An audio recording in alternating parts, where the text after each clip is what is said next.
Hey basketball guys, we have news. Let's go to more news from the Golden State Warriors, but before that, don't forget to subscribe to the channel and leave your. Warriors fans are always thinking about the team that had the duo of Stephen Curry and Kevin Durant. But could this happen again and Kevin Durant return to the Warriors? Yes, it could, and he could become available and the Warriors could bring him back to give Stephen Curry another championship. And remember that after Durant left the Warriors, he was not a champion again. The Warriors are still interested in building a super team and signing Kevin Durant. The Golden State Warriors have no choice but to pursue a massive acquisition this summer. The Warriors did well to snag Jimmy Butler before the 2024 NBA trade deadline, but the postseason showed that Golden State still needs more, and time is running out. Butler, Stephen Curry, and Draymond Green are all north of 35 years old. And while Curry is still playing at a high level and doesn't rely heavily on athleticism to dominate, the Warriors as a group are still one piece away from truly contending over the next 12 to 24 months, presumably the final phase of the Curry era in Golden State. This predicament led Bleacher Report's Zach Buckley to rekindle an oft-discussed blockbuster trade idea for the Warriors on Thursday. A healthy Curry still seems capable of leading a championship run, and Jimmy Butler fit this group like a tailored suit, Buckley wrote. With their two stars still capable of winning at a high level, Golden State could operate with a sense of urgency to upgrade the roster around them. On that end, ESPN's Shams Charania reported the Warriors will be incredibly aggressive in the marketplace to find the missing pieces of their championship formula. Could that propel Golden State toward making another run at Kevin Durant? Durant was reportedly against a trade to Golden State before the 2024 deadline, but KD could change his mind, as noted by Buckley.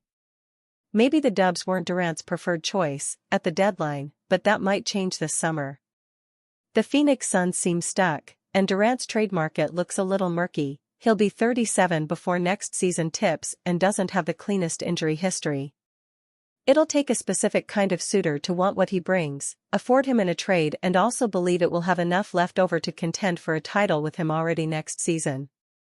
The Warriors potentially check all of those boxes, assuming, of course, the Suns would be interested in their draft picks, pick swaps, young players, like Moses Moody or Brandon Podziemski, and a Jonathan Kuminga sign-and trade. Buckley's idea is intriguing. The problem for the Warriors is that if and when Durant hits the market, Phoenix might receive better offers than a package of Kuminga, Podziemski, and picks. It might require KD orchestrating a move specifically to his old home in Golden State for a reunion to happen, but that's not impossible. Warriors HC Steve Kerr hints at Jonathan Kuminga free agency departure. Steve Kerr hinted at a potential departure from Jonathan Kuminga as the Warriors prepare for the 2025 offseason. Kerr took part in an interview with the 95.7 The Game radio station. He gave his thoughts on the situation involving Kuminga, who will be a restricted free agent this offseason. I think the number one thing is that JK and I have a very good relationship. We talk all the time. We like each other. This is all just basketball. This is not a case of JK coming and saying, "Hey, I got to get out of here. I want this. I want that." This is just trying to make this fit and trying to make this work, Kerr said. But every player, every young player, even the older guys, they want to fit in well with what's happening. And so I think there's got to be part of JK that thinks about going elsewhere. What lies ahead for Steve Kerr, Warriors? It is a reasonable explanation for Steve Kerr to have about the Warriors' situation with Jonathan Kuminga. Priorities are different for every player, which might cause the end result to not be ideal for one of the parties. Throughout 47 games in the 2024-25 season, Kuminga averaged 15.3 points, 4.6 rebounds, and 2.2 assists per game. He shot 45.4% from the field, including 30.5% from beyond the arc, and 66.8% from the free throw line. However, Kuminga endured a stretch of games where he got DNPs in the second half of the season. It was not until Stephen Curry went down in the West semis against the Minnesota Timberwolves where he got a lot of playing time. This might have a significant impact on how Kuminga negotiates his next contract as his rookie deal is up. As a rising young player, the forward will want to command a solid role that guarantees a lot of minutes. If that can't be done with the Warriors, then he will look elsewhere that will maximize his skill set. Main reason why Jonathan Kuminga will leave the Warriors. The Warriors are at a bit of a crossroads. They made a big swing with a mid-season Jimmy Butler trade, but still roster multiple young players who may not be ready to help a championship team. One of those players is Jonathan Kuminga. Ever since the Warriors drafted him, there have been Kuminga trade rumors popping up. There is no denying that Kuminga has shown flashes of greatness. The problem is, his basketball IQ and playing style don't seem to be where Steve Kerr and the Warriors coaching staff would like them to be. This has caused Kuminga to find himself in and out of the Warriors lineup. He was even benched in key games towards the end of the 2024-25 season, further sparking Kuminga trade rumors this offseason. The relationship between Kerr and Kuminga has definitely gone through some rough patches. This has led some to believe that the Warriors won't be able to patch the relationship with Kuminga and that he will try to leave the team this offseason. DeMarcus Cousins, a former Warriors center under Steve Kerr, recently spoke about the Kerr-Kuminga relationship on FanDuel's Run It Back. "I think they lost, Kuminga," Cousins said Tuesday. "I think Steve Kerr ruined that relationship with the DNPs. We've seen this happen time and time again when it comes to him and dealing with young talent. He doesn't develop young talent. Out of the years he's been there, we've seen one guy develop under Steve Kerr, and they ran him off as well, and that was Jordan Poole, so when it comes to young talent, I just don't think they handle it well." Cousins certainly has a point. Kerr has been much better at managing star and veteran personalities than developing young talent. Still, the Warriors are in a tough place. They need youth, athleticism, and scoring, all things Kuminga theoretically brings to the table. Since Kuminga is a restricted free agent, they will be the ones determining whether they keep him or try and send him off in a sign-and trade. Time will tell if Kuminga trade rumors continue to grow, or if the Warriors will give him the contract this offseason that he is hoping for. Warriors' Draymond Green makes stunning admission after short-lived playoff run.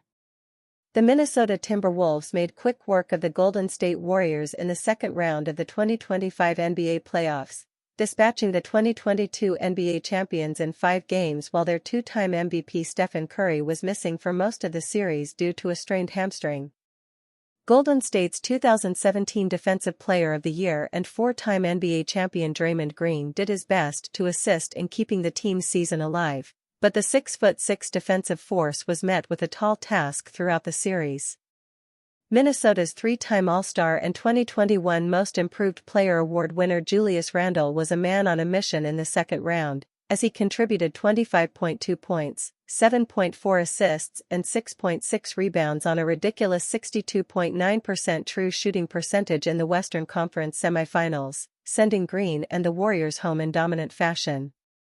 Green was slotted as Randle's matchup for most of the series, and the all-time great defender made sure to tip his cap to the Timberwolves' versatile scoring power forward during a recent episode of his podcast, The Draymond Green Show with Baron Davis. "Julius is incredible," Green shared Monday. "Another reason why I said this series is like 2019 NBA Finals versus Toronto Raptors, to me. I think that was my 34th playoff series, but I could be off by 1 or 2, give or take. The only other series where I felt like I lost my matchup like that was against Toronto. I feel like I lost my matchup against Pascal Siakam. And this series also reminds me of that series because I don't just feel like I lost my matchup, I lost my matchup. Honestly, some of the shots he was taking were shots that you want him to take, and he made them. At the end of the day, the game oftentimes comes down to shot making, and he made the shots. I got to give it to him, man. He got the better of me, with all respect. You know, I'm never a guy who's going to hide from the truth. He was a tough cover, one of the tougher covers I've had in a playoff series." The 4-time All-Star and 8-time All-Defensive Team selection Green placed high praise upon Minnesota's star, and it was certainly well-deserved.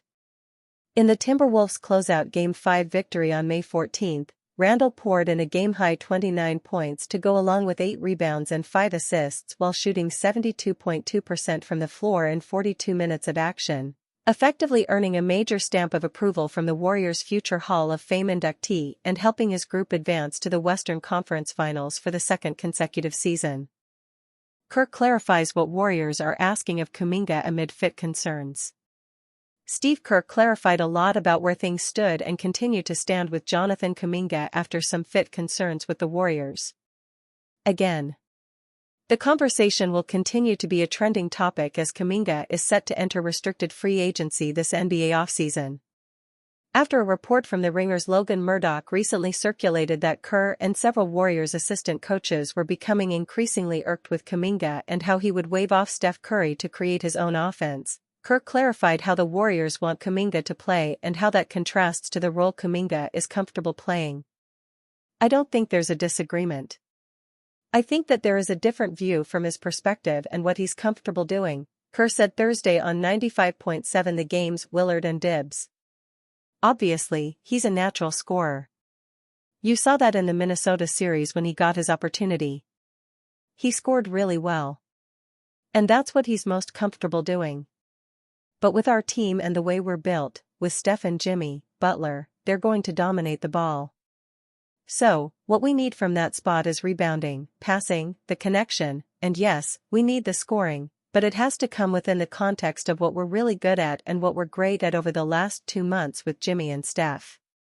Kerr added that he understands it takes some time for young players such as Kuminga, 22, to figure out who they are and the type of player they want to be in the league, and he recognizes that it's not easy. The coach also noted he sees plenty of growth ahead for Kuminga. Kerr then was asked if what the Warriors are asking of Kuminga is a matter of something the young forward can't do or won't do. Kerr said what he's asking of Kuminga are things the coach believes the former first-round pick can do, but he further explained how it's become a complicated matter. You go down a path and you try to get certain habits that are built and you want them to be consistent. So in year 4, you would hope that those things are coming. And I would say they have been inconsistent, Kerr confessed. I'm talking about the rebounding front, and taking care of the ball. I've tried to explain this to the fans and to you guys over the course of the years.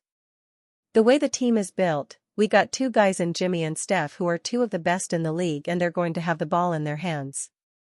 We have 2 guys in Steph and Draymond who are going to turn the ball over quite a bit. It's just kind of the nature of their games. So the fit with Jonathan, and I've been very open with him about this as well, the fit is a little tricky when he's a guy who needs the ball and he's a guy who turns the ball over a lot. So you throw all that stuff together and as a coach, you just say, all right, what's the best way for us to win? How does the puzzle fit together? That's why we ended up in the situation we did, where he fell out of the loop a little bit. Not his fault, young player, we're trying to win. We went down the path that we felt gave us the best chance to do that. That's a lot to soak in, Dub Nation. And this is just the beginning of the unknown surrounding Kuminga and his future in Golden State. Steve Kerr brutally admits major Jonathan Kuminga problem Warriors are facing. They haven't been able to get on the same page. The contrast between who Jonathan Kuminga wants to be and what the Golden State Warriors want him to be has long been a topic of discussion, with that only heightening now as the young forward prepares to enter restricted free agency. Kuminga still has eyes on becoming a star, which may actually remain a realistic goal based on the final 4 games of the Warriors' playoff run. On the other hand, Steve Kerr and the franchise want the 22-year-old to lean more into the role player aspects that could be so valuable alongside Stephen Curry and Golden State's veteran core. It's astonishing that we've reached this point where this contrast still exists, and that player and franchise haven't either found a common ground beforehand, or that there hasn't been a Kuminga trade at some point in the last couple years. Steve Kerr has admitted there's a different view between the Warriors and Jonathan Kuminga. Head coach Steve Kerr has been candid in regard to Kuminga since their season ended, having now brutally admitted that there is indeed a disparity between how player and coaching staff want the 22-year-old to be playing. I don't think there's a disagreement. I think that there is maybe a different view, from his perspective and what he's comfortable doing, Kerr told 95.7 The Game's Willard and Dibs on Thursday. This is the exact problem the Warriors face in their decision-making on Kuminga's future this offseason. How can they justify bringing him back on a $20+ million deal when this contrast still exists? You need synergy across the board to win a championship, with that becoming all the more important when discussing a head coach and someone who could become the third or fourth highest paid player on the team. While Kerr maintained that he has a good relationship with Kuminga, he also admitted that there's got to be part of JK that thinks about going elsewhere. That's an interesting comment to make, and is perhaps one that wouldn't be made about a player he desperately wanted to keep. Kuminga's role on the Warriors has always been a talking point, with Kerr recently suggesting that he could try and emulate the likes of Aaron Gordon or Shawn Marion during a recent interview with Tim Kawakami on the TK show. The former 7th overall pick averaged 24.3 points on over 55% shooting in the last 4 games of the second round, but that only came after Curry's hamstring injury as questions remain on Kuminga's fit with the 2x MVP.